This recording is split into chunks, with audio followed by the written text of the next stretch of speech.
महान स्वतंत्रता सेनानी राव तुलाराम के शहीदी दिवस पर राज्यपाल और मुख्यमंत्री ने श्रद्धा सुमन किए अर्पित। कहा, प्रथम स्वतंत्रता संग्राम में राव तुलाराम का योगदान अतुलनीय।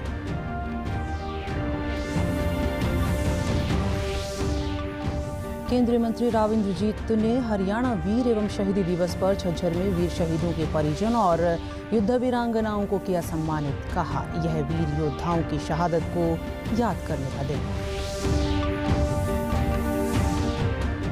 कृषि मंत्री जयप्रकाश दलाल ने कहा, बारिश के कारण किसानों की फसलों का नुकसान आंकने के लिए की जाएगी विशेष गिरदावरी। किसानों को समय पर दिया जाएगा मुआवजा।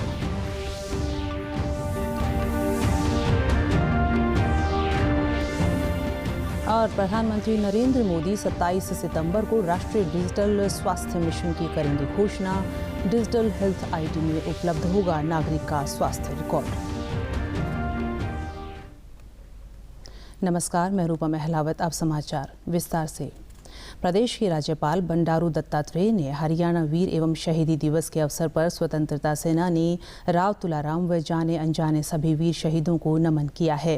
राज्यपाल ने आज राजभवन में राजा राव तुलाराम के चित्र पर पुष्प अर्पित कर उन्हें श्रद्धांजलि दी। राज्यपाल ने कहा कि देश में आज आज़ादी का अमृत महोत्सव का जश्न है। यह जश्न वीर शहीदों की बदौलत ही मना रहे हैं। उन्होंने महान स्वतंत्रता सेनानी राव तुलाराम को याद करते हुए कहा कि 1857 की क्रांति में राव तुलाराम ने अंग्रेजों का डटकर मुकाबला किया, जिससे देश भर के लोगों का मनोबल बढ़ा। मुख्यमंत्री मनोहर लाल ने शहीद राव तुलाराम के शहीदी दिवस पर उन्हें नमन करते हुए श्रद्धांजलि दी है। अपने ट्वीट संदेश में मुख्यमंत्री ने कहा कि हरियाणा के राजनायक 1857 के प्रथम स्वतंत्रता संग्राम के महानायक अमर शहीद राव तुलाराम जी को उनके शहीदी दिवस पर कोटि कोटि नमन। हरियाणा के दक्षिण पश्चिम इलाके से संपूर्ण ब्रिटिश हुकूमत को अस्थायी रूप से उखाड़ फेंकने वाले राव तुलाराम जी की भूमिका को कभी नहीं भुलाया जा सकता। उन्होंने शहीदी दिवस पर भी ट्वीट करते हुए कहा है कि हरियाणा वीर एवं शहीदी दिवस के अवसर पर मातृभूमि की रक्षा में जीवन अर्पण करने वाले प्रदेश के सभी महायोद्धाओं को श्रद्धा सुमन अर्पित करते हुए उनके बलिदान को नमन करता हूं। हरियाणा के कण कण में बलिदान की गाथाएं बसी हुई हैं, जो अगली पीढ़ी को सदैव प्रेरणा देती रहेंगी।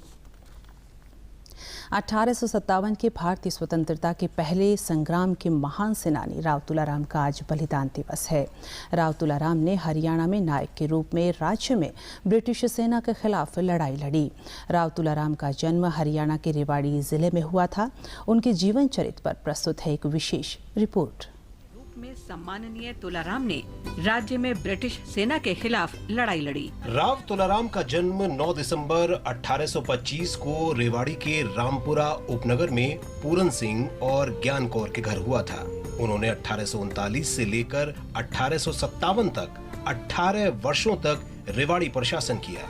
1857 में मेरठ और अन्य स्थानों पर विद्रोह के बाद राव तुलाराम भी विद्रोहियों में शामिल हो गए। उन्होंने दिल्ली में विद्रोहियों की सैनिकों और संसाधनों से भरपूर मदद की। वो विद्रोह के दौरान दक्षिण पश्चिम हरियाणा से अंग्रेजों को बाहर निकालने में भी अस्थायी रूप से सफल हुए। राव तुलाराम ने अपनी अंतिम सांस तक ब्रिटिश साम्राज्यवाद के खिलाफ लड़ने के लिए गठबंधन बनाने का प्रयास किया। राव तुलाराम की पुण्यतिथि के उपलक्ष्य में रेवाड़ी के रामपुरा में हर साल सितंबर में 2 दिन का शहीदी मेला लगता है।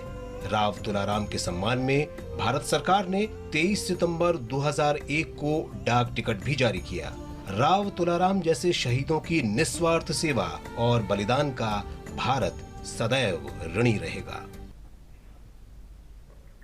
हरियाणा वीर एवं शहीदी दिवस के अवसर पर केंद्रीय राज्य मंत्री राव इंद्रजीत सिंह ने झज्जर जिले में आयोजित समारोह में वीर शहीदों के परिजनों व युद्ध वीरांगनाओं को सम्मानित किया। केंद्रीय राज्य मंत्री ने समारोह स्थल पर स्थित अमर शहीद राव तुलाराम की प्रतिमा पर पुष्पांजलि अर्पित कर उन्हें नमन किया। समारोह में राव इंद्रजीत सिंह ने कहा कि यह समारोह देश की आज़ादी से पूर्व व आज़ादी के इन 75 साल में कुर्बानी देने वाले वीर योद्धाओं की शहादत को याद करने का दिन है। समारोह की अध्यक्षता कर रहे भाजपा प्रदेश अध्यक्ष ओम प्रकाश धनखड़ ने कहा कि आज़ादी के अमृत महोत्सव के दौरान देश के लिए बलिदान देने वाले एक एक बलिदानी की गौरव गाथा सार्वजनिक पटल पर लाई जा रही है। समारोह में सहकारिता मंत्री डॉक्टर बनवारी लाल ने कहा कि आज़ादी का 75वां अमृत महोत्सव हमारे योद्धाओं के त्याग, समर्पण व उनकी गौरव गाथा को जन जन तक पहुंचाने का सशक्त माध्यम है। प्रदेश के कृषि एवं किसान कल्याण मंत्री जयप्रकाश दलाल ने कहा कि सरकार ने बारिश के कारण किसानों की फसलों के नुकसान को आंकने के लिए विशेष गिरदावरी करवाने के निर्देश दिए हैं ताकि गिरदावरी का कार्य जल्द पूरा कर किसानों को समय पर मुआवजा दिया जा सके। काफ़ी नुकसान हुआ है क्योंकि इस वक्त फसल पकी हुई थी और दुर्भाग्य से किसान अपने घर में फसल लाने में कामयाब नहीं हो पाएगा। जहाँ जहाँ फसल खराब हुई है डिप्टी कमिश्नर से रिपोर्ट मांगकर स्पेशल गिरदावरी के आदेश दिए जाएं और जो हमारी नीति है उसके तहत जो बीमित किसान हैं उसको तो बीमा के माध्यम से और जो बगैर बीमा वाले किसान हैं इस वक्त जो है हरियाणा सरकार की अपनी नीति के तहत उनके जोखिम की भरपाई करें। कृषि एवं किसान कल्याण मंत्री ने आज पत्रकारों को बताया कि मुख्यमंत्री बागवानी बीमा देश की पहली योजना है जो किसानों, बागवानी एवं सब्जियों की फसलों को बीमित करेगी। इस बीमा योजना में 21 फलों, सब्जियों व मसाला फसलों को शामिल किया गया है। यह योजना फसलों में अचानक बीमारी फैलने, कीटों के संक्रमण, बेमौसम बारिश, ओलावृष्टि, सूखा, पाला आदि से होने वाले नुकसान से किसान की भरपाई करेगी। कि इसमें जो नुकसान किसानों को होगा 40,000 रुपये तक बागवानी का, 30,000 रुपये तक सब्जियों का और 2.5% प्रीमियम लेकर के उसको फसल खराब होने की स्थिति में किसान की सहायता करेंगे। 21 फसलें इसमें जोड़ दी हैं। कृषि मंत्री ने बताया कि मुआवजा सर्वेक्षण और नुकसान दावे को 4 श्रेणियों में बांटा गया है। किसानों को मेरी फसल, मेरा ब्यौरा पोर्टल पर अपनी फसल और क्षेत्र का पंजीकरण करवाना होगा। इसके बाद सर्वे करके मुआवजे का लाभ दिया जाएगा।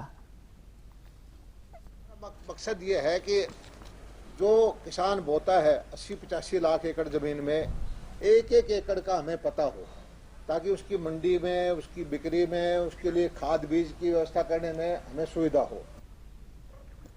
प्रधानमंत्री नरेंद्र मोदी 27 सितंबर को राष्ट्रीय डिजिटल स्वास्थ्य मिशन की घोषणा करेंगे। प्रधानमंत्री डिजिटल स्वास्थ्य मिशन सूचना और बुनियादी ढांचा सेवाओं के विस्तृत श्रृंखला के माध्यम से कुशल, सुलभ, समावेशी, किफायती और सुरक्षित तरीके से सार्वभौमिक स्वास्थ्य कवरेज प्रदान करता है।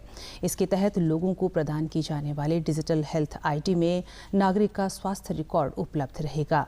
केंद्रीय स्वास्थ्य मंत्री मनसुख मांडविया ने कोविड उपरांत प्रबंधन संबंधी दिशा निर्देश जारी किए। इसके द्वारा स्वास्थ्य कर्मियों को कोविड उपरांत स्वास्थ्य समस्याओं से निपटने के लिए जरूरी जानकारी दी जाएगी। मेडिकल पेशेवरों को विस्तृत दिशा निर्देश उपलब्ध करवाने के लिए जारी होने वाले 7 मॉड्यूल की यह पहली कड़ी है। मुख्यमंत्री मनोहर लाल आज यहां वीडियो कॉन्फ्रेंसिंग से केंद्रीय पर्यावरण, वन और जलवायु परिवर्तन मंत्री भूपेंद्र यादव की अध्यक्षता में एनसीआर में वायु गुणवत्ता में सुधार के लिए कार्य योजना के कार्यान्वयन पर हुई बैठक में शामिल हुए। बैठक में मुख्यमंत्री ने कहा कि फसल अवशेष जलाने और राज्य में सर्दियों के मौसम में वायु प्रदूषण के मुद्दों से निपटने के लिए प्रदेश सरकार पूरी तरह से तैयार है।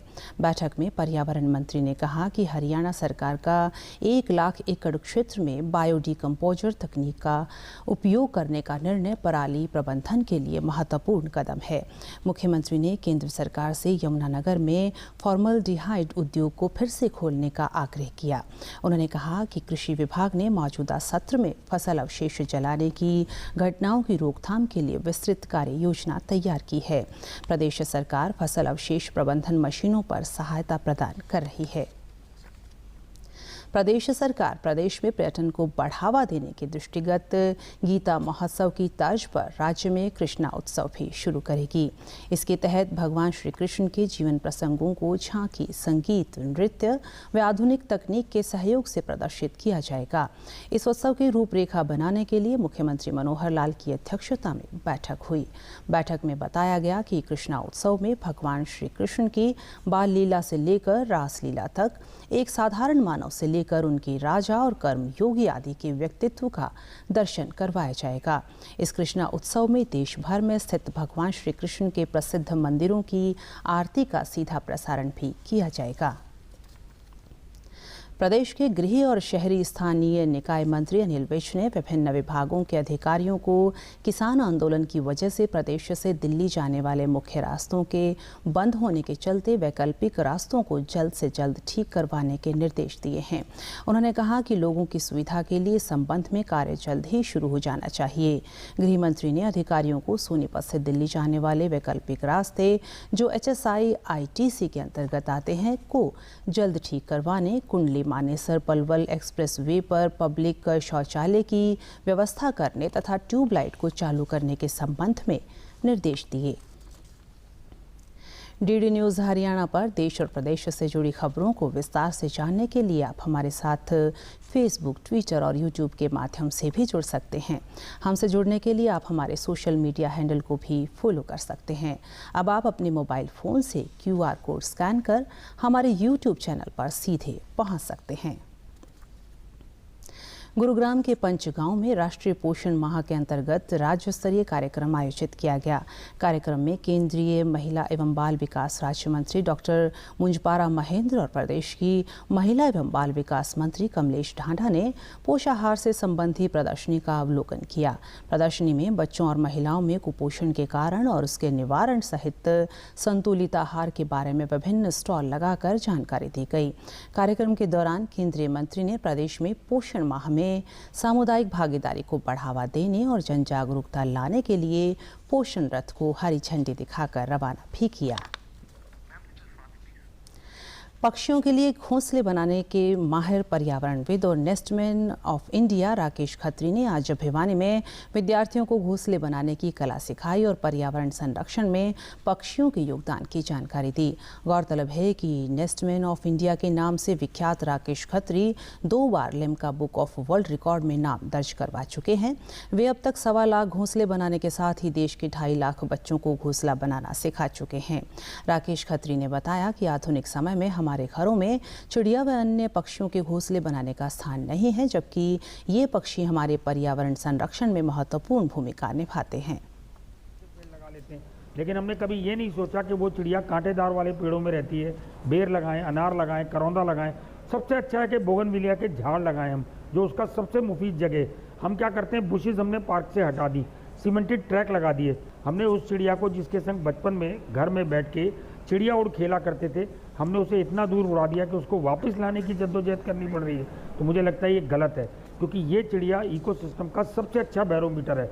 और जब हमने ये शुरू किया था 2008 में ये प्रोजेक्ट, तब से अब तक करीबन 2.5 लाख से ज़्यादा बच्चे हमारे संग जुड़ चुके और हमने पूरे अब तक 1,25,000 से ज़्यादा घोंसले बनाए। विद्यार्थियों ने बताया कि उन्होंने आज पक्षियों के लिए घोंसला बनाने की कला के साथ साथ पर्यावरण संरक्षण का पाठ भी सीखा है। पक्षी हमारे पारिस्थितिक तंत्र का महत्वपूर्ण हिस्सा है। हमने सभी काट दिए हैं, तो फिर हमने उनके घर छीने, तो उसी तरीके से हमने ये घर बनाए हैं और हमारा इनका यही उद्देश्य है कि इससे पर्यावरण भी अच्छा रहे और चिड़िया भी अच्छे से रह सके। 150 बच्चों ने एक साथ इतने सारे आज घोंसले बनाए, तो ये एक नई शुरुआत है और बच्चों को ये बताने की ज़रूरत है कि किस तरह से जो बर्ड्स एक्सटिंक्ट हो रही हैं उनको हम कैसे सरवाइव कर सकते हैं। क्योंकि जब ये खुद बनाएंगे तो इनको समझ में आएगा कैसे पर्यावरण को बचाना है, कैसे बर्ड्स वगैरह को बचाना है। तो ये एक सीख की तरह भी था और एक उनको सिखाने के लिए भी था। तो इसलिए ये वर्कशॉप हमने स्कूल में करी और ये भिवानी में एक नया कदम है। मैं तो चाहूँगी कि पूरा भिवानी इसमें हमारे साथ जुड़े। और अंत में इस बुलेटिन के मुख्य समाचार एक बार फिर। महान स्वतंत्रता सेनानी राव तुलाराम के शहीदी दिवस पर राज्यपाल और मुख्यमंत्री ने श्रद्धासुमन की अर्पित। कहा, प्रथम स्वतंत्रता संग्राम में राव तुलाराम का योगदान अतुलनीय।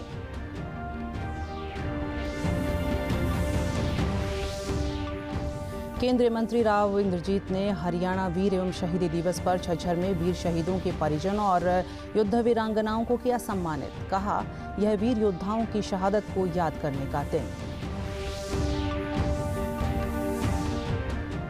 कृषि मंत्री जयप्रकाश दलाल ने कहा, बारिश के कारण किसानों की फसलों का नुकसान आंकने के लिए की जाएगी विशेष गिरदावरी।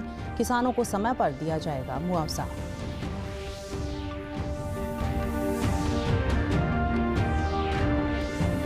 और प्रधानमंत्री नरेंद्र मोदी 27 सितंबर को राष्ट्रीय डिजिटल स्वास्थ्य मिशन की करेंगे घोषणा। डिजिटल हेल्थ आईडी में उपलब्ध होगा नागरिक का स्वास्थ्य रिकॉर्ड। सभी दर्शकों से अपील है कि आप जब भी घर से बाहर निकलें तब मास्क जरूर पहनें, 2 गज की दूरी बनाए रखें और एक नियमित अंतराल पर अपने हाथ धोते रहें। और अगर आप पात्र हैं तो टीकाकरण अवश्य करवाएं, तभी आप कोरोना महामारी से बच सकते हैं। आज के बुलेटिन में बस इतना ही। नमस्कार।